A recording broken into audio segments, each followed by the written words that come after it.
इस कार्यक्रम के प्रायोजक हैं रोजगार डेवलपर्स। नमस्कार, आप देख रहे हैं पल्स 24 न्यूज में आपके साथ दिव्या पैन्यूली। वक्त हो चला है उत्तराखंड और उत्तर प्रदेश की खबरों का, लेकिन उस पर नजर डालते हैं हेडलाइंस पर। रामनगर थाने में सीओ का वार्षिक निरीक्षण, क्रिसमस सुरक्षा पर हुई खास चर्चा, सुरक्षा और ट्रैफिक व्यवस्था की समीक्षा की। मसूरी का कंपनी गार्डन अब बना अटल उद्यान केंद्र, कैबिनेट मंत्री ने अटल बिहारी वाजपेयी की प्रतिमा का किया भव्य अनावरण। उत्तरकाशी के चौरंगी खाल में पीएम के स्वच्छ भारत मिशन की खुली पोल, चारधाम यात्रियों के लिए बनी परेशानी। ब्रजघाट में नई नीट फाउंडेशन का भव्य वार्षिकोत्सव, आचार्य प्रमोद कृष्णम रहे मुख्य अतिथि। आइए अब देखते हैं खबरें विस्तार से। नैनीताल जिले के रामनगर थाना परिसर में रविवार को क्षेत्र अधिकारी सुमित पांडे ने वार्षिक निरीक्षण किया। इस दौरान उन्होंने थाने के मालखाने से लेकर अपराध रजिस्टर और विभिन्न शाखाओं का गहन निरीक्षण किया। निरीक्षण के साथ साथ आगामी क्रिसमस पर्व को लेकर सुरक्षा और ट्रैफिक व्यवस्था पर भी विस्तृत चर्चा की गई।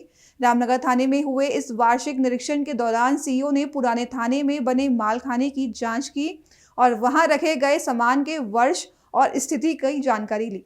दरअसल रामनगर थाना परिसर में रविवार को क्षेत्र अधिकारी सुमित पांडे ने वार्षिक निरीक्षण किया। साथ ही थाने में मौजूद शस्त्रों की स्थिति को परखा गया और यह सुनिश्चित किया गया कि सभी हथियार पूरी तरह से कार्यशील हैं या नहीं। इसके अलावा थाने में दर्ज अपराध रजिस्टर और विभिन्न शाखाओं में रखे गए पत्राचार की भी समीक्षा की गई। निरीक्षण के दौरान सीईओ सुमित पांडे ने बताया कि वार्षिक निरीक्षण का मुख्य उद्देश्य मालखाने की स्थिति, शस्त्रों की गुणवत्ता और दस्तावेजों की स्थिति सुनिश्चित करना है। इससे थाने की कार्यप्रणाली को और अधिक प्रभावी बनाया जा सके। इसके साथ ही आगामी क्रिसमस पर्व को ध्यान में रखते हुए सुरक्षा और ट्रैफिक व्यवस्था को लेकर भी बैठक हुई।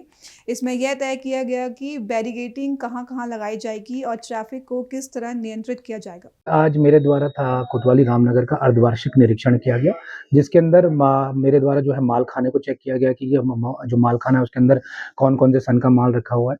दूसरा इसमें चेक किया गया कि जो शस्त्रागार में जितने भी शस्त्र हैं वो किस हालत में है, उनकी कब-कब उसकी साफ-सफाई सज्जा किया गया। थाने के अंदर जितनी विभिन्न शाखाएँ हैं उसके अंदर सारी शाखाओं के अंदर मेरे द्वारा मुआयना किया गया और चेक किया गया कि शाखाओं के अंदर जो पत्रावलियाँ रखी हैं वो किस हालत में है, और साथ ही साथ जो थाने के मूल पत्रावलियाँ हैं, रजिस्टर्स हैं, उनका भी मेरे द्वारा अवलोकन किया गया। साथ ही साथ जो आगामी अभी हमारा जो क्रिसमस और न्यू ईयर है उस पे भी किस तरह की ट्रैफिक व्यवस्था रहेगी, कितनी ड्यूटीज किस पॉइंट्स पे रहेंगी, कहाँ हमें बैरियर्स, बैरिकेडिंग इत्यादि चाहिए, वो भी आज मैंने जो थानाध्यक्ष और टीम के साथ डिस्कस किया। सर, क्या कमियां पाई गई हैं कुछ? अभी तक देखिए पत्रावलियों में जो है थोड़ी सी कमियां है, वो मेरे द्वारा इनको लिखित में निर्देशित कर दिया जाएगा और जो उसका रखरखाव है वो मेरे द्वारा ठीक पाया गया। देहरादून में मसूरी के ऐतिहासिक कंपनी गार्डन का नाम बदलकर अब अटल उद्यान केंद्र किए जाने के अवसर पर भारत रत्न और पूर्व प्रधानमंत्री अटल बिहारी वाजपेयी की प्रतिमा का भव्य अनावरण किया गया। इस मौके पर भाजपा प्रदेश अध्यक्ष महेंद्र भट्ट, कैबिनेट मंत्री गणेश जोशी और नगर पालिका अध्यक्ष मीरा सकलानी ने संयुक्त रूप से प्रतिमा का अनावरण किया। कार्यक्रम के दौरान पूरा उद्यान अटल जी के अमर रहे नारे से गूंज उठा। इस अवसर पर कैबिनेट मंत्री गणेश जोशी ने कहा कि उत्तराखंड राज्य का निर्माण पूर्व प्रधानमंत्री अटल बिहारी वाजपेयी की दूरदर्शी सोच का परिणाम है। कार्यक्रम में बड़ी संख्या में स्थानीय लोग और भाजपा कार्यकर्ता मौजूद रहे। दरअसल उत्तराखंड के कैबिनेट मंत्री, भाजपा प्रदेश अध्यक्ष और नगर पालिका अध्यक्ष ने मसूरी में अटल बिहारी वाजपेयी की प्रतिमा का भव्य अनावरण किया। कैबिनेट मंत्री ने कहा कि अंग्रेजी शासनकाल के नाम कंपनी गार्डन को बदलकर अब अटल उद्यान केंद्र किया जाना गुलामी के प्रतीकों के अंत और राष्ट्र नायकों के सम्मान का प्रतीक है।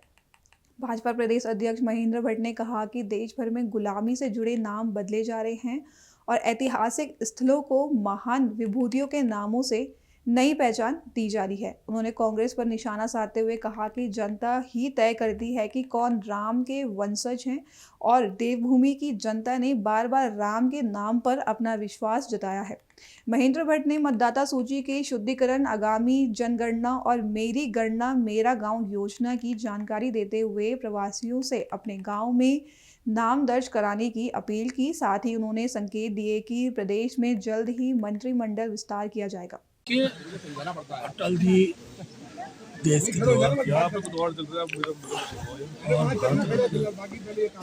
उसी व्यक्ति को मिलता है जिसके देश के लिए बहुत बड़ा योगदान। हम लोग उत्तराखंड वासी हैं, हमारे तो हृदय में अटल जी वास करते हैं। क्योंकि ये जो राज्य हमारे सम्मुख है उस राज्य के निर्माता अटल जी हैं। अटल जी का जन्म शताब्दी वर्ष है और मैं आज मसूरी के अंदर अटल जी के मूर्ति का अनावरण के अवसर पर यहाँ उपस्थित हुआ। मैं यहाँ के हमारे जो विधायक हैं, माननीय मंत्री गणेश जी से, यहाँ के चेयरमैन मीरा खन्ना जी के प्रति आभार व्यक्त करता हूँ। उन्होंने बहुत बड़ा काम किया है और अंग्रेजों के गुलामी शासन काल में जिस गार्डन को कंपनी गार्डन के नाम जाना जाता था, आज से उसे अटल उद्यान के नाम से जाना जाएगा। ये एक बहुत बड़ा प्रेरणादायक पक्ष है और धीरे धीरे देश के अंदर से जो गुलामी के प्रतीक हैं वो समाप्त हो रहे हैं और देश की आज़ादी के जो मानबिंदु हैं, आज़ादी के जो महापुरुष हैं, उनके नाम पर ऐसे अनेक सारा नामकरण हो रहा है। उसी प्रकार का नामकरण आज यहाँ पर हुआ है। हरीश रावत ने भाजपा को रावण का वंशज बताया, क्या कहना चाहेंगे? देखिए, कौन किसका वंशज है ये तो जनता तय करती है चुनाव। और अभी तक के जितने चुनाव हुए हैं, देवभूमि के लोगों ने राम के वंशज को, पांडवों के वंशज को ही विजयी बनाया है और मैं इस पर कोई दूसरी प्रतिक्रिया नहीं दे रहा हूँ। इतना तय है कि उत्तराखंड की जनता पर अविश्वास कांग्रेस अगर करती है और वो बताने की कोशिश करती है तो कांग्रेस उनको जवाब देती है कि वो किसके वंशज है। सर, देखिए, गलत तरीके से बात होती है। महात्मा गांधी जी ने भी मृत्यु के समय अगर राम शब्द का ही उद्घोष किया हो और आज उनके हृदय की वाणी से उस योजना का नाम जी राम जी, विकसित भारत जी राम जी हो गया हो, तो उसका तो कांग्रेस को सम्मान करना चाहिए। एक कांग्रेस को राम के नाम से एलर्जी है और देश राम को चाहता है।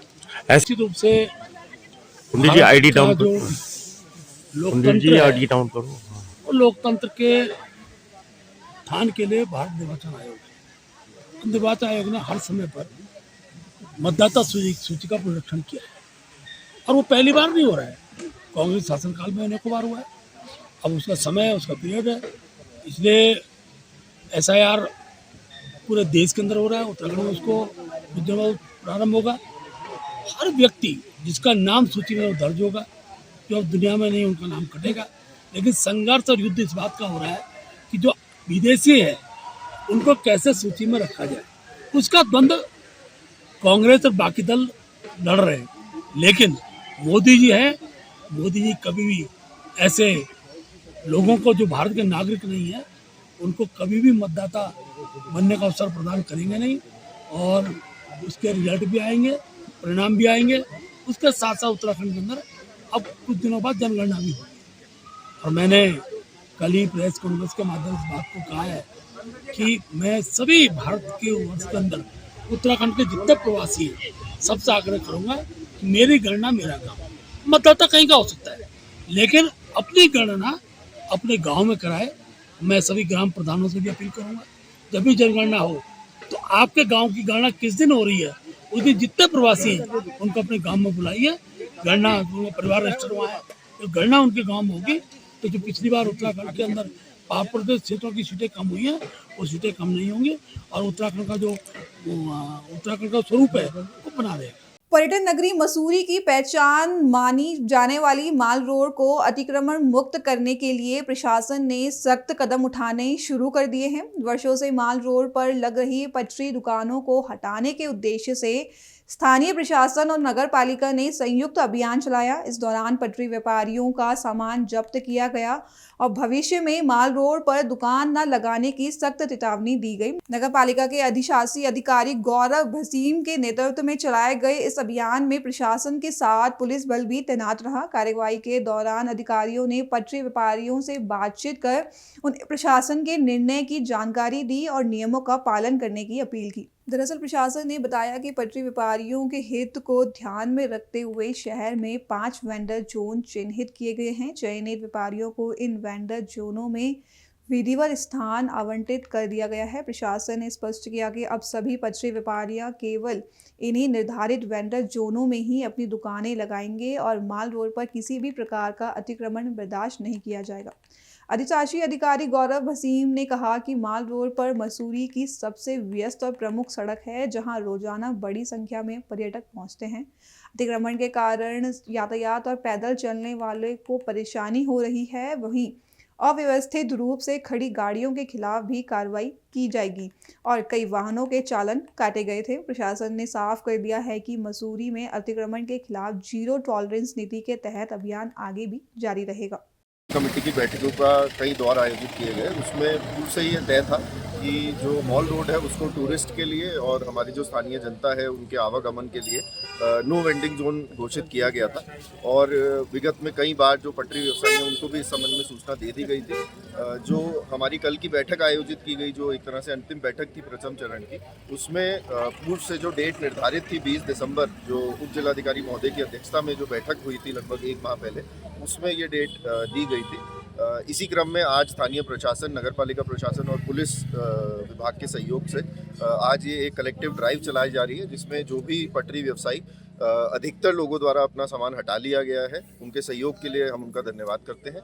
और जो कुछ सामान अभी भी जिनका बचा हुआ है उनसे भी हटाया जा रहा है। कुछ सामान जिसमें कोई नहीं है उसको क्लेम करने का, उसको जब्त किया जा रहा है। और साथ ही में जो उनके स्थान पर गाड़ियां लग जा रही हैं उनके भी चालान करने की व्यवस्था पुलिस प्रशासन के सहयोग से नगरपालिका द्वारा की जा रही है। तो आज जो हमारा प्रथम दिन है मॉल रोड को नो वेंडिंग जोन डिक्लेयर करने का, इसी क्रम में स्थानीय प्रशासन और पुलिस के सहयोग से नगरपालिका द्वारा आज की कार्रवाई की जाएगी। क्या मानते हैं, ऐसे में पटरी व्यापारियों का आरोप है कि सही चिन्हीकरण नहीं हुआ है, टीवीसी ने गलत चिन्हीकरण किया है, तो अब क्या माने जो चिन्हित आपने कर लिया वो लास्ट है कि अभी भी चांसेस है? देखिए, बिल्कुल नहीं। जो टीवीसी की अभी तक की कार्रवाई है वो 2016 की हमारी पथ फेरी नियमावली के अंतर्गत की गई है और इसी में ये प्रावधान है कि कोई व्यक्ति जिसे लगता है कि किसी अपात्र व्यक्ति का चयन हो गया है या वह पात्र है और गलत तथ्य या जानकारी प्रोवाइड करके किसी वजह से उसका चयन नहीं हो पाया है, तो वो अपनी जो अर्जी है वो नगरपालिका में या तहसील में दे सकते हैं और आगामी आने वाले समय में जो टीवीसी की बैठक होगी उसमें उस संबंध में अवश्य कार्रवाई की। ये जो पटरी व्यापारी है पूरी तरीके से अब माल रोड पे फ्री जोन दिखेगा, ये तो तय मान रहे हैं? बिल्कुल, जो मॉल रोड है वो पूरी तरीके से नो वेंडिंग जोन रहेगा और वर्तमान में नगरपालिका ने जो टीवीसी ने जो 5 स्थान चिन्हित किए हैं उन स्थानों पर पटरी व्यवसायी को शिफ्ट किया जा रहा है। पटरी व्यवसायी जा भी रहे हैं वहाँ पर और आने वाले समय में अन्य वेंडिंग जोन में भी जो अन्य जो पात्र व्यक्ति होंगे उन्हें बिठाए जाने का कार्य किया जाएगा। एक आरोप है कि आप पटरी तो हटा देंगे पर गाड़ियाँ कैसे हटाएंगे? देखिए, ये इस संबंध में पहले भी ये मुद्दा उठा है और इसलिए जो पुलिस प्रशासन है वो भी हमारे साथ आज मौजूद है, नगरपालिका का जो वाहन है वो भी हमारे साथ मौजूद है और ये ड्राइव सिर्फ आज की नहीं है, आने वाले समय में निरंतर ये कार्रवाई चलती रहेगी ताकि जो स्थान हम मुक्त करा रहे हैं वहाँ पे गाड़ियाँ खड़ी ना हो और उसको किसी तरीके से उससे शील्ड करने का, कोई बैरियर लगाने का जो कार्य किया जाना है उस संबंध में भी जरूर कार्रवाई की। हरिद्वार से एक बड़ी राजनीतिक और सामाजिक खबर सामने आई है, जहां पूर्व रानीपुर विधानसभा प्रत्याशी और इंटर कांग्रेस मजदूर यूनियन के महासचिव को महादेवपुरम स्थित आल्प्स कॉलोनी फेज 1 और फेज 2 में आयोजित एक समारोह के दौरान सम्मानित किया गया। इस मौके पर बड़ी संख्या में कॉलोनी वासी, मजदूर और कर्मचारी मौजूद रहे। समारोह के दौरान कॉलोनी वासियों और कर्मचारियों ने राजवीर चौहान को आश्वासन दिया कि आगामी चुनावों में वे पूरी मजबूती के साथ उनके साथ खड़े रहेंगे। कॉलोनी वासियों का कहना था कि राजवीर चौहान ने हमेशा मजदूरों और कर्मचारियों की समस्याओं को अपनी समस्या समझते हुए उनकी लड़ाई लड़ी है। दरअसल रानीपुर विधानसभा प्रत्याशी और इंटर कांग्रेस मजदूर यूनियन के महासचिव राजवीर चौहान को एक समारोह के दौरान सम्मानित किया गया। स्थानीय लोगों ने बताया कि पिछले कई वर्षों से सिडकुल क्षेत्र में मजदूरों को हटाने, ठेका मजदूरों की समस्याओं और भेल के कर्मचारियों से जुड़े मामलों में राजवीर चौहान ने आगे बढ़कर संघर्ष किया और मजदूरों के हक की आवाज़ बुलंद की। इस वजह से आज सिडकुल क्षेत्र के मजदूर और कर्मचारी उनके समर्थन में एकजुट नजर आ रहे हैं। कार्यक्रम के अंत में कॉलोनी वासियों और कर्मचारियों ने एक स्वर में आगामी चुनावों में भाई राजवीर सिंह का समर्थन करने की घोषणा की। इस दौरान भाई राजवीर चौहान जिंदाबाद के नारों से पूरा माहौल गूंज उठा। कार्यक्रम में मौजूद लोगों ने कहा कि मजदूर हितों की यह लड़ाई आगे भी जारी रहेगी। हरिद्वार के शिवालिक नगर में बढ़ती शीतलहर को देखते हुए जिला अधिकारी मयूर दीक्षित और नगर पालिका अध्यक्ष राजीव शर्मा ने गरीब, बेसहारा और असहाय लोगों को ठंड के प्रकोप से बचाने के लिए शिवालिक नगर में राहत अभियान शुरू किया। इस दौरान उन्होंने स्वयं धरातल पर उतरकर व्यवस्थाओं का जायजा लिया। जिलाधिकारी और नगर पालिका अध्यक्ष ने शिवालिक नगर के विभिन्न क्षेत्रों जैसे शिव मंदिर, शिवालिक नगर चौक, CISF कैंप कार्यालय, टीरी विस्थापित कॉलोनी और हनुमान मंदिर सेक्टर 4 में गरीब और असहाय लोगों को कंबल वितरित किए। दरअसल राहत अभियान के दौरान नागरिकों को राहत सामग्री देने के साथ साथ उनकी सुरक्षा और सहूलियत सुनिश्चित करने का प्रयास किया गया। इसके अलावा जिलाधिकारी ने शिवालिक नगर क्षेत्र में अलाव जलाए जा रहे स्थानों का निरीक्षण भी किया ताकि लोग ठंड से सुरक्षित रह सके। अधिकारियों ने यह सुनिश्चित किया कि गरीब और निस्सहाय लोग हर संभव मदद प्राप्त करें और शीतलहर के दौरान किसी प्रकार की परेशानी का सामना ना करना पड़े। स्थानीय लोगों ने इस पहल की सराहना की और कहा कि प्रशासन की सक्रियता से ठंड के मौसम में राहत मिली है। जिलाधिकारी मयूर दीक्षित ने यह भी भरोसा दिलाया कि यह राहत अभियान लगातार जारी रहेगा और किसी भी असहाय व्यक्ति को ठंड से बचाने में कोई कमी नहीं आने दी जाएगी। हरिद्वार में कप्तान प्रमेंद्र सिंह डोभाल की टीम ने मात्र 8 घंटे में चोरी का ट्रक बरामद किया। ट्रक में 800 कट्टे सीमेंट भरे हुए थे, जिसे चोरों ने सीमेंट फैक्ट्री सुल्तानपुर के बाहर से चुराया था। इसी बड़ी कार्रवाई से हरिद्वार पुलिस ने अपराधियों के लिए स्पष्ट संदेश भी दिया कि चोरी और अपराध करने पर भी कोई बच नहीं पाएगा। बता दें, सुबह के समय हरिद्वार के अखंड नगर कनखल निवासी अश्विनी चोपड़ा के ट्रक को अज्ञात चोरों ने फैक्ट्री के बाहर से चोरी कर लिया था। घटना की गंभीरता को देखते हुए कोतवाली लक्सर में तुरंत मामला दर्ज किया गया और उच्च अधिकारियों को सूचना दी गई। बता दें कि पुलिस अधीक्षक द्वारा अलग अलग पुलिस टीमों का गठन किया गया और इलाके के सीसीटीवी फुटेज खंगाले गए। छानबीन और तेज कार्रवाई के बाद पुलिस ने नशे की लत में डूबे आरोपी अश्विनी चोपड़ा को गिरफ्तार कर ट्रक और 800 कट्टे सीमेंट बरामद कर लिए। में परसों वादी एक ट्रक के मालिक हैं, जिनका ये कहना था कि उनकी ट्रक में कट्टा सीमेंट के थे। कोई चोर जो उनकी जगह जहां वो अपनी गाड़ी हमेशा खड़ी करते थे, वहां से मई वो सामान उसको चोरी करके ले गया। तो तुरंत इसमें मुकदमा दर्ज किया गया था। कोतवाल लक्सर के नेतृत्व में एक टीम बनी थी, उसमें एसएसआई और लोग भी थे। तो कई सारे सीसीटीवी या टोलों को क्रॉस करने के बाद, चेक करने के बाद फाइनली कल रात वो गाड़ी पूरा माल और वो जो चोर था वो लोकलाइट बनता था, जो किसी जमाने में ट्रक ड्राइवर के तौर पे काम करता था, उसके साथ उसको पकड़ा है। तो एक अच्छी कार्रवाई है। 100% रिकवरी के साथ करीब 48 घंटे में पूरा केस वर्कआउट हुआ। आउट ऑफ द डिस्ट्रिक्ट से पकड़ा गया है और थाने में भी आ चुका है। रामनगर में न्यू ईयर और क्रिसमस को देखते हुए पुलिस ने शहर में सुरक्षा कड़ी कर दी है। देर रात के पहर में भारी पुलिस बल के साथ शहर के अलग अलग हिस्सों में विशेष चेकिंग अभियान चलाया गया ताकि किसी भी अप्रिय घटना के क्षेत्र की शांति प्रभावित ना हो। रामनगर के मुख्य चौराहे पर देर रात पुलिस द्वारा सघन चेकिंग अभियान चलाया गया। भारी पुलिस बल की मौजूदगी में आने जाने वाले वाहनों को रोका गया और संदिग्ध व्यक्तियों से पूछताछ की गई। साथ ही पुलिस ने संभावित जोखिम वाले स्थानों पर सघन तलाशी अभियान भी चलाया। दरअसल रामनगर में न्यू ईयर और क्रिसमस को देखते हुए पुलिस ने शहर में सुरक्षा कड़ी कर दी और सीओ सुमित पांडे ने बताया, एसएसपी नैनीताल के आदेशों पर यह अभियान चलाया जा रहा है। संदिग्ध स्थानों पर संदिग्ध व्यक्तियों और संदिग्ध वाहनों की जांच की जा रही है ताकि क्षेत्र में शांति व्यवस्था बनी रहे। पुलिस प्रशासन ने आम नागरिकों से अपील की है कि वे नियमों का पालन करें और किसी भी संदिग्ध गतिविधि की सूचना तुरंत पुलिस को दें। रामनगर पुलिस का यह विशेष अभियान न्यू ईयर और क्रिसमस के दौरान सुरक्षा सुनिश्चित करने की दिशा में अहम कदम साबित होगा। देखिए, एसएसपी नैनीताल सर के आदेशों के क्रम में अभी जो न्यू ईयर ईव और क्रिसमस की ईव आने वाली है, उसमें हम लोग जो है अभी रामनगर का और फिल्मधारा क्षेत्र के अंदर जितने भी वाहन है, संदिग्ध वाहन हो गया, संदिग्ध स्थान हो गया और संदिग्ध व्यक्ति, इनकी लगातार चेकिंग कर रहे हैं और आज भी उसी के क्रम में हमारे द्वारा चेकिंग अभियान चलाया जा रहा है। अगर किसी प्रकार का कुछ भी संदिग्ध हमें इसमें व्यक्ति या संदिग्ध सामान मिलता है तो उसके खिलाफ आवश्यक वैधानिक कार्रवाई की जाएगी। हरिद्वार के रुड़की में मंगलौर पुलिस ने ऑपरेशन मिसिंग मोबाइल के तहत लाखों रुपए कीमत के लगभग 200 खोए हुए मोबाइल बरामद कर उनके मालिकों को सौंपे। एसपी देहात शेखर चंद्र सुयाल ने खुद फोन मालिकों को उनके खोए हुए फोन सौंपे और इस पहल की सराहना की। इस ऑपरेशन के तहत साइबर सेल की विशेष यूनिट लंबे समय से मोबाइल चोरी और गुम होने के मामले की जांच कर रही है। खोए हुए मोबाइल की सूचना अपने निकटतम थाने में देने के बाद टीम CEIR पोर्टल का उपयोग कर फोन की लोकेशन ढूंढती है और भारत के विभिन्न राज्यों से संपर्क कर फोन वापस लाती है। दरअसल मंगलौर पुलिस ने ऑपरेशन मिसिंग मोबाइल के तहत लाखों रुपए कीमत के लगभग 200 खोए हुए मोबाइल बरामद कर उनके मालिकों को सौंपे। मंगलौर कोतवाली में तैनात सिपाही जफर अली और सिपाही माजिद अली ने इस ऑपरेशन में अहम भूमिका निभाई। उनके प्रयासों की सराहना करते हुए सीओ मंगलौर ने दोनों सिपाहियों की पीठ थपथपाई और कहा कि उनके समर्पण से ही यह अभियान सफल हुआ है। एसपी देहात शेखर चंद्र सुयाल ने लोगों से अपील की कि अगर उनका मोबाइल खो जाए तो तुरंत अपने नज़दीकी थाने में सूचना दें। ऑपरेशन मिसिंग मोबाइल जैसे अभियान न केवल चोरी को रोकने में मददगार हैं बल्कि नागरिकों का भरोसा भी बढ़ाते हैं।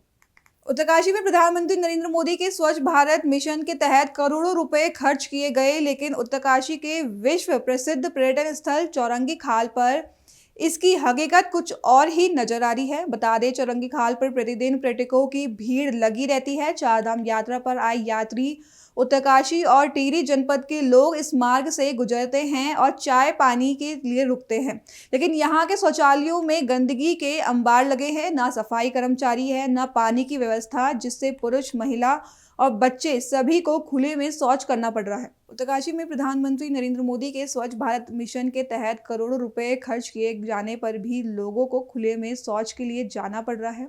स्थानीय व्यापारियों का कहना है कि शीतकालीन यात्रा के लिए बड़ी संख्या में पर्यटक यहां आते हैं, लेकिन जिला पंचायत और पर्यटन विभाग की लापरवाही के कारण यहां समस्या लगातार बनी है।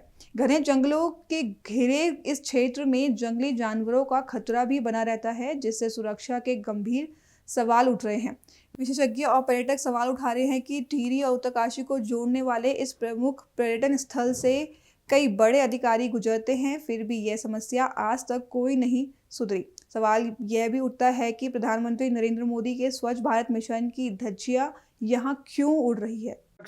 चौरंगी खाल है और मैं बाथरूम के बारे में जानना चाहूँगा। और ये देखिए आप क्या हाल है, यहाँ पे न सफाई है न कुछ है, और चारों के चारों ये पर्यटक स्थल से है और ये हमारे जिला पंचायत से है और बहुत अच्छे बने हुए हैं, लेकिन इधर सफाई कर्मी नहीं है। आप देख रहे हैं कि लोग आते हैं, कभी यहाँ पानी नहीं रहता है, पाइपलाइन ख़राब हो चुकी है और बहुत सारा, मैं एक तरह से मलबा बोलूँगा इसको, हालांकि पोटी बोलते हैं इसको, वो तो अलग हुआ है, लेकिन देख सकते हैं कोई भी नहीं जाता है, कोई बोतल छोड़ के चला जाता है। और कृपा करके मैं ये चाहूँगा कि ये अव्यवस्थित न रहे। यहाँ पर हमारी माँ और बहनें, बूढ़ी औरतें, बूढ़े जवान जो भी हैं यहाँ पर आते हैं, वो कहाँ जाएंगे, ओपन कर नहीं सकते हैं। और प्लीज़ मैं ये चाहूँगा कि सफाई कर्मी जो भी हो परमानेंट हो यहाँ पर, और वो जैसा भी रहे वो अच्छे से रहे। और बाकी आप देख सकते हैं बहुत अच्छे से बने हुए हैं, लेकिन यहाँ पानी अवस्थित है, कोई सफाई कर्मी नहीं है और सब जगह जो है मलबा धसा हुआ है। ठीक है, लोग आते हैं, जाते हैं और करते हैं, वो चले जाते हैं। आपके चैनल्स के माध्यम से कहना चाहता हूँ कि ये गुरु चौकीनाथ की पर्यटक स्थली है, तपस्थली है। ये जहाँ पर जो है पूरे गायना क्षेत्र का आवाजाही है। यहाँ पर वाशरूम से लेकर और ये अपना जो आरओ यहाँ इन्होंने जो सरकार ने लगा रखा है, कहीं पर भी कोई व्यवस्थाएं नहीं है। आप देख सकते हैं वहाँ पर वाशरूम की बहुत बुरी हालत हो रखी है। कोई भी आदमी वहाँ पर वाशरूम नहीं जा सकता है। पानी का आप स्थिति देख लीजिए, पानी की कोई व्यवस्था नहीं है और शौचालय में सबसे पहली प्राथमिकता होती है पानी की, जिसका कोई व्यवस्था नहीं है।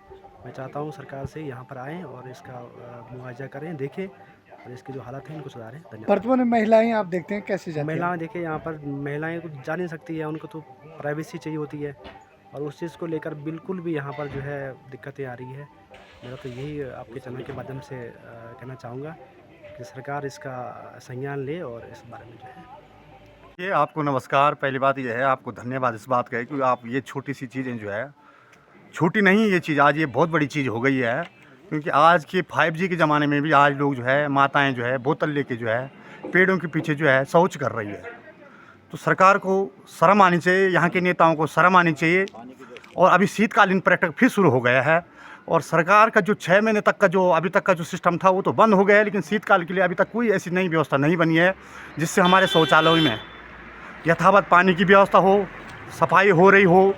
वहाँ जो है गंदगी के ढांग लगे हुए हैं, लोग मजबूरी से एक बार दरवाज़ा खोल रहे हैं, धक्का मार के उसको बंद कर रहे हैं और फिर पेड़ों के पीछे शर्म के मारे जो है शौच कर रहे हैं।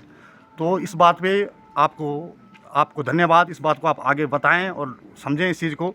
और यहाँ पर प्राथमिक व्यवस्था शौचालय की, सबसे पहले शौचालय और शौचालय में पानी, शौचालय तो बना दिया, लेकिन उसमें पानी नहीं, तो शौचालय का क्या मतलब रह गया। तो शौचालय और शौचालय के साथ पानी और उसमें सफाई करने वाला एक आदमी जो है, सरकार से निवेदन है कि पूरे 12 महीने यहाँ पर यात्रा चलती है, यहाँ पर बाहर के लोग आते हैं, पर्यटक आते हैं, नचिकेता ताल जाते हैं, चौरंगीनाथ जी के दर्शन करते हैं। मैं स्वयं चौरंगीनाथ जी का पुजारी बोल रहा हूँ, लेकिन मंदिर के साथ साथ लोग जब बाथरूम शौचालय के लिए पूछते हैं तो हमें भी शर्मिंदा होना पड़ता है।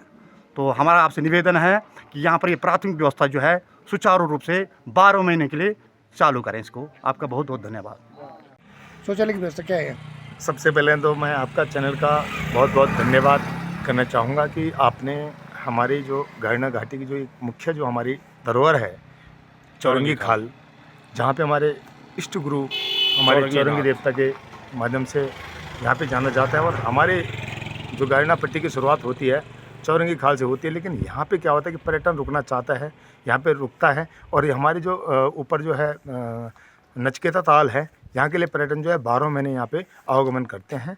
और अपनी जो हमारी एक जो हमारी प्राकृतिक जो सौंदर्य है उसका एक मुख्य बिंदु है उत्तरकाशी में, जो हमारा एक चौरंगी खाल और अपना जो है नचिकेता ताल के उससे फेमस है। मैं ये कहना चाहता हूँ कि जैसे आप पर्यटन यहाँ पे आते हैं तो पर्यटन के साथ साथ में यहाँ पे देखिए आपकी शौचालय की जो व्यवस्थाएं हैं सरकार के माध्यम से ये चीज़ें उपलब्ध तो हो गई, लेकिन यहाँ पे जो कर्मचारी है ये उपलब्ध नहीं हो पा रहे हैं, जिनके माध्यम से इन सब की जो सेवाएं हैं वो हमारे पर्यटकों को नहीं मिल पा रही है, और वो खुले में सोच जाने के लिए वो मजबूर हैं। मैं आपसे एक बात ये कहना चाहता हूँ कि समाज में एक चीज़ अपने आप से ये कहना चाहूँगा कि जैसे कि आज सरकार तो कहती है कि हमने वो उपलब्ध करवा दिया, लेकिन आज जो है जिला पंचायत की उसमें जिला पंचायत की दृष्टि से इस चीज़ को देखा जाता है, तो हम उनको ये कहते हैं कि जो लोग यहाँ पे कर्मचारी हैं उनको 6 महीने नहीं बल्कि 12 महीने तैनाती दी जाए, जिससे कि हमारे यहाँ पे सफाई कर्मचारी रहे, तो हमारी शौचालय जो है स्वच्छ रहें, साफ रहें, और यहाँ पे पर्यटन रुकें। पर्यटन यहाँ पे रुकने के लिए मजबूर हो जाता है कि जो अपर चौरंगी नचिकेता ताल जाते हैं, लेकिन चौरंगी में रुकना पसंद नहीं करते हैं, क्योंकि उनका एक मुख्य कारण ये होता है कि यहाँ पे जो है उनको जो है फ्रेश होने की सुविधाएं नहीं उपलब्ध हो पाती हैं। धन्यवाद। नमस्कार करता हूं पहले आपके चैनल को, जो हमारी बात सुनने आए हैं। यहाँ पर जो हमारी मूलभूत समस्याएं हैं, यहाँ पर यात्री लोग शीतकालीन पर्यटक चल रहा है जो, और जो सीजन में भी पर्यटक चलता है, यहाँ पर लैट्रिन बाथरूम की बहुत दिक्कत है, पानी की बहुत दिक्कत है। यहाँ पर 6 महीने की ड्यूटी लगती है साफ़ सफाई वाले की, और उसके बाद वो 6 महीने नहीं आते, क्योंकि उनको तनख्वाह मिलती कि नहीं मिलती वो अब सरकार जाने, लेकिन यहाँ पर व्यवस्था बहुत डगमगा रही है। यहाँ पे महिलाएं कैसे सोच जाती? महिलाएं यहाँ पर सारी सड़कों में, जब यात्री चल रहा होता है तो सारी सड़कों में यहाँ पर झाड़ा पेशाब करने के लिए लोग खुले में बैठ जाते हैं, क्योंकि व्यवस्था नहीं हो पाती है।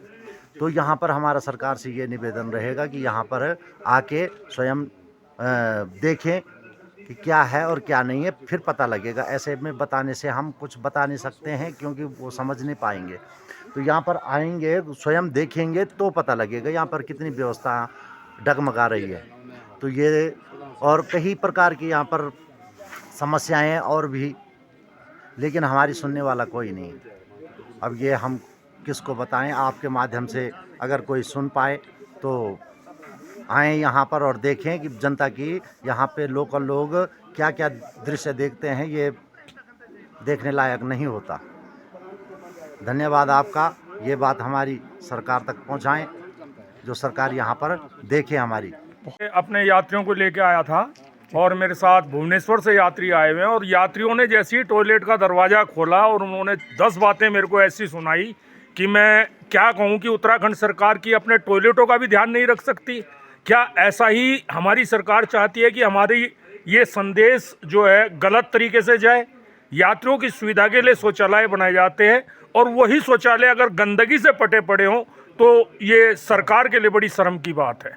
मुझे बड़ा दुख हो रहा है कहते हुए कि मैं उत्तराखंड में यात्रियों को घुमाता हूं, लेकिन उनको अगर मेरे द्वारा घुमाने पर नचिकेता ताल यानी कि ये अपने स्थान का इस चौरंगी खाल में जो ये वन विभाग की चौकी के सामने टॉयलेट बना हुआ है, उसके अंदर इतनी भयंकर गंदगी है कि आदमी दरवाज़ा खोलता है तो दरवाजे को बड़े ज़ोर से मारता है, क्योंकि बदबू ही उसमें इतनी आ रही है कि आदमी वहाँ खड़ा नहीं हो सकता। मैं सरकार से आग्रह करूँगा कि ऐसे शौचालयों पे विशेष करके ध्यान दे। जो आपके पर्यटक स्थल हैं, आपने इधर के पर्यटक स्थलों को खोला है तो लोगों की सुविधाओं का भी ध्यान रखें। इस मामले में मैं सरकार से विशेष आग्रह करूँगा और इस पे जल्द से जल्द ऐसी कार्रवाई करें जिससे कि ये सही रूप से कार्य कर सके। क्या नाम है धन्यवाद। मेरा नाम अमृतलाल, मैं ऋषिकेश से विलोम करता हूँ, गाड़ी चलाता हूँ। उत्तर प्रदेश के हापुड़ में युवाओं को रोजगार के अवसर उपलब्ध कराने के उद्देश्य से गढ़मुक्तेश्वर स्थित महेंद्र सिंह डिग्री कॉलेज में एक विशाल रोजगार मेले का आयोजन किया गया। इस मेगा जॉब फेयर में बड़ी संख्या में युवाओं ने हिस्सा लिया और मौके पर ही रोजगार के ऑफर हासिल किए।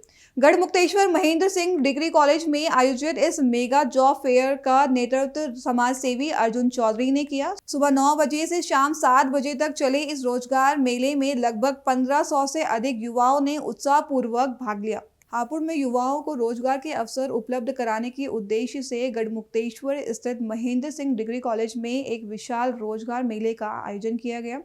देश की नामी एमएनसी कंपनियों के प्रतिनिधियों ने युवाओं का साक्षात्कार लिया और उनकी योग्यता के अनुसार रोजगार के अवसर प्रदान किए। इस रोजगार मेले की सबसे बड़ी उपलब्धि यह रहे कि इसमें भाग लेने वाले लगभग 90% युवाओं को मौके पर ही जॉब ऑफर किए गए। चयनित युवाओं में 10वीं 12वीं आईआईटी डिप्लोमा धारक और ग्रेजुएट युवा शामिल रहे। समाज सेवी ने इस अवसर पर कहा कि हमारा उद्देश्य क्षेत्र के युवाओं को रोजगार से जोड़ना है। आज बड़ी संख्या में युवाओं को नौकरी मिलना इस बात का प्रमाण है कि अगर सही मंच मिले तो युवा अपनी प्रतिभा साबित कर सकते हैं। सर, आज रोजगार मेले का कार्यक्रम का आयोजन किया गया है, इसका क्या उद्देश्य है, किस लिए किया गया? इसका उद्देश्य ये है कि जो यहाँ के जो युवा हैं उन्हें रोजगार मिले। उन्हें रोजगार मिलेगा तो उनका परिवार आगे बढ़ेगा। आजकल मैंने जब से मैं क्षेत्र में आया हूँ मैंने यही देखा है कि यहाँ पे युवा बेरोजगार बहुत है, और अगर युवा बेरोजगार होगा तो वो गलत रास्ते पे भी जाएगा, नशे की तरफ जाएगा। अगर उसे रोजगार मिलेगा तो वो अपने घर का भी पालन पोषण कर सकता है, अपने आसपास भी रिश्तेदार को भी। कल को उसकी ये स्थिति नहीं होगी वो किसी के सामने हाथ नहीं फैलाएगा, वो देने की स्थिति में होगा, लेने की स्थिति में नहीं होगा। मेरा उद्देश्य ये है कि हर युवा को रोजगार मिले, चाहे किसी भी लेवल पे मिले, लेकिन उसे रोजगार मिले। इस रोजगार मेले में अब तक कितने युवक और युवतियां यहाँ पर आई हैं? कितने? यहाँ पे जो है लमसम 15 से 2000 जो है बच्चे यहाँ पे आए थे जिन्होंने पार्टिसिपेट किया। आपके जहन में ये कैसा आया कि रोजगार मेला लगाया जाए और रोजगार दिया जाए? मैं जब से इस क्षेत्र में आया हूँ, जैसे कि मैंने बताया कि मैंने यही देखा कि जो है युवा जो है बेरोजगार है, जिसकी वजह से वो दर दर भटक रहा है। जैसे आप देखिए रिसेंट की 2-3 न्यूज़ अभी हमारी चल रही हैं कि उसे कुछ काम ही नहीं है, वो ट्रेन के बराबर में दौड़ रहा है, पुशअप्स लगा रहा है, उसका ध्यान ही नहीं है कि हमें नौकरी भी करनी है, कमाना भी है। और यही हमारा उद्देश्य है कि उन्हें जो है उनका जीवन जो है अच्छे से चले। तो सर ये कहाँ लगा है जनपद में अब तक ये मेला? ये जनपद में गढ़मुक्तेश्वर में ही लगा है और ये पहली बार ही लगा है, आज पहली बार लगा। ये कब तक चलेगा? ये एक ही दिन का है, ये शाम तक चलेगा। अच्छा सर, और आगे की क्या प्रक्रिया रहेगी? आगे की प्रक्रिया ये है, हमें जो है क्षेत्र से रिस्पांस अच्छा मिला है तो टाइम टू टाइम हमारा भी इस पे ये विचार है कि हर 3 से 4 महीने में इसे हम लगाएं, और जो जैसे जैसे युवा आगे बढ़े तो उनको सबको हम जो है यहाँ से रोजगार अपने थ्रू जो है उसे दे दें। ठीक। अलीना जी, यहाँ आप आज आई हो डिग्री कॉलेज में, रोजगार मेले का कार्यक्रम यहाँ हुआ है, क्या उम्मीद है और क्या लगता है कि ऐसे कार्यक्रम पहले भी हुए हैं या पहली बार आप देख रही हैं? नहीं, मैंने तो अपनी लाइफ में फर्स्ट टाइम देखा है, हमें आके बहुत अच्छा लगा। अच्छा, क्या मतलब किन की तरफ से किया गया है? सर अर्जुन चौधरी की तरफ से हमें जॉब मिली है, उनका बहुत बहुत धन्यवाद। तो इस रोजगार मेले का आपको कैसे पता लगा कि आज यहाँ रोजगार मेला है? सर हमें ग्रुप में आया था। अच्छा, तो यहाँ से आपको नौकरी मिलेगी? जी सर, हम सिलेक्ट किए गए हैं। अच्छा, तो कितनी पढ़ी हो आप? सर 12th पास है, तो ग्रेजुएशन कर रही हूँ। कौन से स्कूल से? महेंद्र कॉलेज। कितने इसमें अभी छात्रा जो है सेलेक्ट हुई हैं? सर बहुत सारी हुई हैं, लगभग 20। अरीन खान, यहाँ पर आज रोजगार मेला लगा है जी सर। तो यहाँ आप आई हो, कैसा महसूस कर रही हो? मतलब कि सर बहुत अच्छा महसूस कर रहे हैं, हमें बहुत अच्छा लग रहा है कि हमें जॉब मिली है। कहाँ से आई हैं आप? हम अटसेनी से हैं, हापुड़ से। अच्छा, ऐसे रोजगार मेले पहले भी कभी लगे हैं क्या? जी नहीं, ऐसा पहले कभी नहीं हुआ, हमने फर्स्ट टाइम देखा है अपनी लाइफ। तो क्या उम्मीद है यहाँ पर जो आपने जो अभी फार्म भरा है, क्या है? ये हमें जॉब के लिए मिला है, हमें अर्जुन सर के द्वारा दिया गया ये जॉब, जो हमें मतलब हमारे क्लियर हो चुकी है जॉब। जनपद हापुड़ की तीर्थ नगरी ब्रजघाट में नए नीट फाउंडेशन द्वारा 5वां वार्षिकोत्सव महोत्सव बड़े ही भव्य और गरिमामय तरीके से मनाया गया। इस अवसर पर कार्यक्रम के मुख्य अतिथि के रूप में कल्की धाम पीठाधीश्वर आचार्य प्रमोद कृष्णम मौजूद रहे। कार्यक्रम के दौरान नई नीट फाउंडेशन के पदाधिकारियों ने आचार्य प्रमोद कृष्णम को पटका पहनाकर और मां गंगा का स्मृति चिन्ह भेंट कर सम्मानित किया। इस मौके पर संस्था में अध्ययनरत बालक बालिकाओं ने महाभारत और रामायण पर आधारित सांस्कृतिक कार्यक्रम प्रस्तुत किए, जिससे कार्यक्रम में मौजूद लोगों का मन मोह लिया। कार्यक्रम में दरअसल बड़ी संख्या में लोग मौजूद रहे। मंच से आचार्य प्रमोद कृष्णम ने लोगों को राष्ट्रभक्ति और देश प्रेम के लिए जागरूक किया। उन्होंने कहा कि आज देश को एकजुट रहने की जागरूकता है और राष्ट्रहित सर्वोपरि होना चाहिए। आचार्य प्रमोद कृष्णम ने कहा कि जो लोग SIR का विरोध कर रहे हैं वे भारत को बांग्लादेश बनाना चाहते हैं। राष्ट्रहित में प्रधानमंत्री नरेंद्र मोदी जब भी कोई फैसला लेते हैं विपक्ष केवल विरोध करता है। ब्रजघाट में आयोजित नई नीट फाउंडेशन का यह वार्षिकोत्सव न केवल सांस्कृतिक रूप से सफल रहा बल्कि राष्ट्रभक्ति और सामाजिक चेतना का मजबूत संदेश भी देने में कामयाब रहा। भारत के भविष्य के निर्माण के लिए कुछ संस्थाएं काम कर रही हैं और निरंतर काम करती रहती हैं। जो संस्थाएं भारत के भविष्य को निर्मित करती हैं उनमें से नहनीड संस्था एक है। मैं नहनीड के इस कार्यक्रम में आज आया और इनको पूरी शुभकामनाएं देता हूं और ऐसी ही संस्थाओं के मिलकर कार्य करने से भारत का नवनिर्माण होगा। जो प्रधानमंत्री नरेंद्र मोदी जी का विजन है, जो उनका दर्शन है कि भारत के भविष्य को बहुत सशक्त बनाना है, दूरदर्शी बनाना है, तो वही कार्य नहनीड कर रहा है। विपक्ष भारत को बांग्लादेश बनाना चाहता है और ये भारत के लोकतंत्र का दुर्भाग्य है और भारत के यशस्वी प्रधानमंत्री आदरणीय नरेंद्र मोदी जी के द्वारा लिए गए फैसलों की आलोचना और उनका विरोध वो अकारण करते हैं। मुझे तो आशंका है कि अगर नरेंद्र मोदी जी किसी दिन ये कह देंगे कि सूर्य पूरब से उगता है तो राहुल गांधी जी और उनकी सारी टीम कहेगी कि नहीं, नरेंद्र मोदी जी गलत कह रहे हैं। तो वो आलोचना के लिए आलोचना नहीं कर रहे हैं, उन्हें नरेंद्र मोदी से नफरत है। तो नरेंद्र मोदी यदि राष्ट्र के हित में कोई फैसला लेते हैं तो उसका वो विरोध करते हैं, सड़क पे आकर के विरोध करते हैं, पार्लियामेंट में विरोध करते हैं, संसद को कबड्डी का मैदान बनाना चाहते हैं, इस देश को बांग्लादेश बनाना चाहते हैं। अखिलेश यादव जी बहुत ही अच्छे पढ़े लिखे व्यक्ति हैं, मैं उनके परिवार का भी बड़ा सम्मान करता हूं, लेकिन जब से वो राहुल गांधी के नेतृत्व में आए हैं वो भी ऊटपटांग बातें करना शुरू कर दिए हैं। मुझे लगता है राहुल गांधी जी का जो राहु है बड़ा पावरफुल है और राहुल गांधी जी का राहु अखिलेश यादव जी के सिर पे चढ़ गया है, इसीलिए अखिलेश यादव जी उल्टी सीधी बातें कर रहे हैं। 2027 का चुनाव आने वाला है। अखिलेश यादव जी को भारतीय लोकतंत्र की गरिमा को समझते हुए उन चुनावों की तैयारी करनी चाहिए और एक्चुअल समाजवादी विचारधारा प्रकट करनी चाहिए। समाजवाद परिवारवाद के विरोध में आया, लेकिन अखिलेश यादव जी की पार्टी ने परिवारवाद को समाजवाद का रूप दे दिया। मस्जिद बनाने से, चर्च बनाने से हमें कभी कोई आपत्ति नहीं है। मस्जिद बनाई जाए, हज़ारों मस्जिदें हैं, एक और बन जाएगी, लेकिन लुटेरों के नाम पे मस्जिद नहीं बननी चाहिए।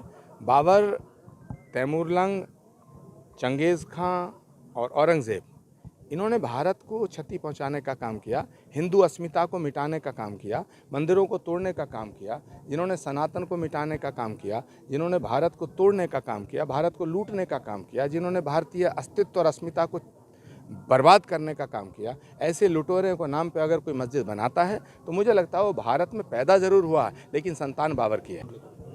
मुख्यमंत्री राज्य का अभिभावक होता है और अभिभावक का मतलब है पिता। पिता अपनी बेटी से अगर मिलने में भी औपचारिकता रखे तो फिर बाप बेटी के रिश्ता कलंकित हो जाएगा। मुझे लगता है नीतीश कुमार जी ने एक पिता होने के नाते अपनी बेटी का चेहरा छू दिया या उसका नकाब छू दिया, इसमें कोई हाय तौबा मचाने की जरूरत नहीं है। हिंदू संस्कृति में हमारे यहाँ स्पष्ट शब्दों में कहा है कि बालक बालिका जन्म से ही दैवीय शक्ति लेकर पैदा होता है। उसको सुप्त शक्ति के रूप में रहता है, उसको जगाने के लिए वातावरण चाहिए। उसके लिए वातावरण में मिले उनको सुप्त शक्ति जगाने के लिए तो परिवार की व्यवस्था, शिक्षण संस्थाओं की व्यवस्था और धार्मिक जगत की जितनी भी व्यवस्थाएं हैं उन सब के द्वारा वो जगाया जाता था।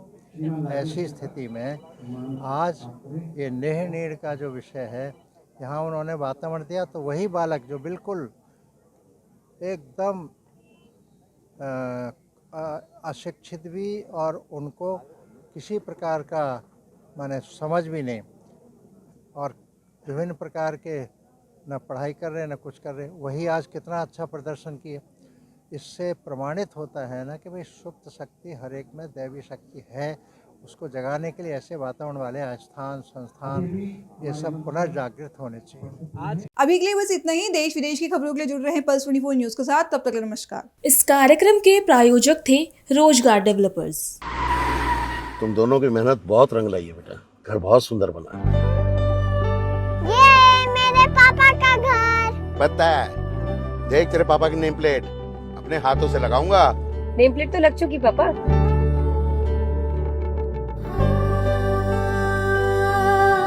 असल मेहनत तो आपने की है पापा, मुझे इस काबिल बनाने के लिए। वो जिंदगी भर किराए के मकान में रहे, लेकिन आज ये घर मेरा नहीं, ये है मेरे पापा का घर।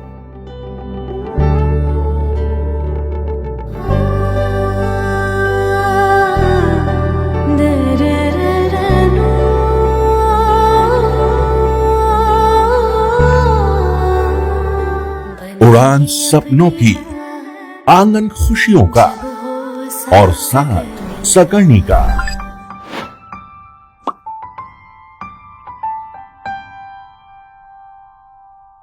60 वर्षों से आपके साथ मनोरंजन और संस्कार का संगम, जाह्नवी मैगजीन।